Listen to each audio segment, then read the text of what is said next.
Can I give a general overview of why string theory requires new dimensions? No. No, I cannot.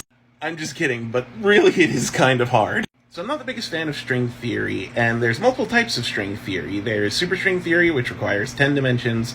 There is bosonic string theory, which requires 26 dimensions. There's M theory, which requires 11 dimensions. There's a lot. And all of these are mathematical models that are trying to unify quantum mechanics and general relativity. Create that holy grail theory of everything that we're looking for. Now, a very important part of the universe is symmetry. I spoke about symmetries in a previous video, things like charge symmetry, parity symmetry. Now, in short, most string theories break those symmetries, and you kind of can't do that. If you break all the symmetries in the universe, then physics are no longer consistent, and all the assumptions that we have, all the laws of physics that we built, don't work. So you have to figure out ways to retain these symmetries, and one of the ways that they could be retained is by being symmetrical in other dimensions. And we already see the dimensions we have. We have 3 of space, 1 of time.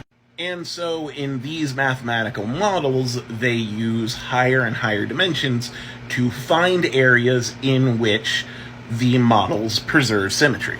Or here's another analogy. Imagine that the universe is a pool table, and you are living pool balls, and you are able to model your movement pretty well. You can model forces that make other pool balls bounce into each other, bounce off of bumpers, so on and so forth. But one of the things is a little weird. You observe that when you impart force to pool balls, they slow down. And your entire universe is just 2 dimensions. And you conclude that the reason why other pool balls slow down is because just after a while, everything has to slow down. But the pool ball string theorist says that there is another force pushing on every pool ball in the universe. It is a force you've never heard of called gravity that is pushing balls downward and making it interact with an unseen plane that has friction, making everything slow down. And that to you seems a little absurd because it feels like they're just making up another dimension to describe why things are slowing down. To you, this idea of being pushed in a totally different dimension by a totally different force just doesn't make any sense. But that is what's happening.